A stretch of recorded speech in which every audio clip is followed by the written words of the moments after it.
Hari ini 13 Mei 2020 dan 20 Ramadan. Ya, 20 Ramadan 1441 Hijrah. Ramadan yang paling unik.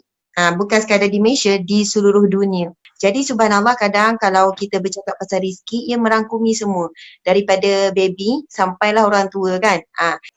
Jadi saya akan memulakan, kita akan merujuk buku ni. Subhanallah, ini salah satu buku yang sangat bagus tentang rezeki. Tulisannya ada 111 formula tarik rezeki. Penulisnya adalah Nora Yusof. Nora Yusof. Saya dah mesej Puan Nora untuk jadikan buku dia rujukan perbincangan hari ini. Antaranya, saya dah baca beberapa formula. Sebenarnya bila saya baca lepas satu-satu, saya sendiri banyak tersedar tentang banyak perkara dan insya-Allah memang kita tak akan mampu nak kupas 111 formula. Saya tak jual buku ni puan-puan. Sebab selalu orang katanya, Ustazah macam mana nak beli? Cari saja FB Nora Yusof. Puan Nora Yusof, FB dia. Dia ada banyak buat talk juga. Nanti boleh order melalui Puan Nora Yusof ni lah ya. Alhamdulillah. Ini juga salah satu rezeki Puan Nora. Hari ini kita bincangkan bukunya. Mudah-mudahan buku tebal, Masya Allah. Ada 111 formula yang kecil-kecil, yang simple-simple. Bila saya baca satu-satu, saya tengok, ya Allah, rupanya muslimin muslimat sekalian, bila kita cakap tentang rezeki, subhanallah, perkara yang perlu kita sedar, Allah dah jamin rezeki kita. Dan kadang-kadang tanpa kita sedar, kita tersilap sebut begini. Kita kata, dah bukan rezeki, macam mana bukan rezeki, macam mana Allah belum beri rezeki, macam mana Allah dah tarik rezeki contoh. Sedangkan sebenarnya bila kita tengok dalam buku ni, contohnya kalau siapa ada rezeki beli nanti, sebenarnya yang menyebabkan rezeki kita tak sampai, tersekat ataupun kita kebocoran rezeki ataupun kehilangan rezeki, ia bukan kerana daripada Allah. Ia adalah kerana kita. Rezeki kita sempit kerana kita. Rezeki kita hilang kerana kita. Rezeki kita bocor kerana kita. Sebab itu awas kalau kita apabila berlaku keburukan, kita terus menyatakan dan menyalahkan Allah Subhanahu Wa Taala. Tapi bila kita dapat nikmat, kadang kita sandarkan pada diri kita. Kita terus cakap, ini Alhamdulillah hasil ikhtiar kami suami isteri bertahun-tahun. Contoh, Alhamdulillah saya amalkan sekian-sekian, rezeki jadi murah. Tapi bila kita ada masalah dengan rezeki perlu diuruskan. Bila ada masalah dengan rezeki, kita terus sandarkan kepada Allah. Takdir Allah nak macam mana, Allah nak ambil, Allah ambil. Dah dialah yang menyempitkan, kita pun tak boleh nak lawan. Allah dah cakap kan, Allah akan menyempitkan rezeki kepada siapa yang dia mahu. Dan Allah berfirman ni, Allah akan melampaukan rezeki kepada siapa yang dia mahu dan Allah akan menyempitkan rezeki kepada yang dia mahu. Jadi tetapi, walaupun itu adalah kuasa Allah, ia bergantung kepada tindakan hamba. Masya Allah. Jadi saya kena baca. Tapi saya rasa untuk kali ini muslimat, saya hanya sempat baca formula yang pertama saja. Formula yang pertama. Tapi menariknya formula pertama ni, formula pertama yang Puan Nora kongsikan dalam buku ini, sebab saya dah baca sampai habis yang formula pertama, kita tak dapat nak baca. Tapi dia bermula dengan kisah ketika dia belajar di universiti. Masa saya baca, membuka banyak perkara dan membuka minda. Baru yang pertama, ketika dia belajar di universiti, dia kata rezeki dia sangat murah. Rezeki dia sangat murah. Pada ketika dia belajar di universiti apa, saya lupa, tapi masa tu berapa tahun yang lepas, bagaimana dia kata rezeki dia murah dengan dia dapat tajaan, dia dapat allowance tambahan. Untuk satu semester dia dapat lebih kurang 5,000 ke 6,000 macam tu lah.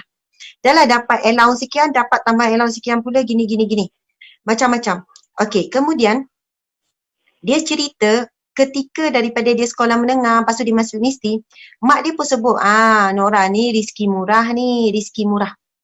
Dan dia kata rezeki dia murah ketika itu bukan hanya sekadar rezeki dari segi kewangan, tapi dia ada kawan-kawan yang baik, pensyarah pun baik, rezeki suasana yang baik. Dia rasa macam seronok sangat masa pada beberapa ketika dia jadi student. Okey, subhanallah. Namun keadaan tu mula berubah. Dan kita nak tahu kenapa berubah dan kenapa dia murah rezeki. Walaupun pelajar tak bekerja, tapi dapat beasiswa. Lepas tu dapat allowance tambahan beasiswa lagi. Macam-macam dapat. Dan dia kata ketika itu adalah antaranya dia sangat menjaga hubungan dengan manusia. Okey, dia hormat semua orang, jadi dia dapat kasih sayang tersebut. Kemudian yang kedua antaranya amalan-amalan tu lah. Dia jaga tentang amalan-amalan solat, solat sunat duha contohnya. Kemudian yang paling utama adalah dia tak berhutang dengan sesiapa pun. Amalan tidak berhutang. Masuk semester keberapa, saya tak ingat, adalah berlaku sikit peristiwa yang menyebabkan dia berhutang dengan seorang kawan. Dia berhutang bukan banyak, dalam 200 macam tu. Dia berhutang. Sebelum kan duit tu banyak, adalah kerana berlaku sesuatu, kiranya dia terpaksa berhutang. Dan start daripada itu, dia mula kesempitan demi kesempitan. Bayangkan, pernah satu ketika berlaku, duit dalam akaun hilang. Subhanallah. Sempit, makin sempit, sampailah dia habis belajar. Sehinggalah habis belajar dia mulakan pekerjaan, baru dia dapat bayar hutang kawan tu yang bukan banyak, dah 200. Dan masa itulah dia sedar bahawasanya yang menyempitkan rezeki dia ketika itu adalah hutang yang bukan banyak pun jumlah, dalam 200. Dan setelah dia selesaikan hutang dan dia rasa hidup dia dah mula tak tenang, resah-gesah, dia dah hilang nikmat yang dia nikmati sebelum tu. Yang kelapangan, rezeki kawan baik, pesara okey, siapkan assignment dengan bagus sebab dia seorang pelajar yang konsisten.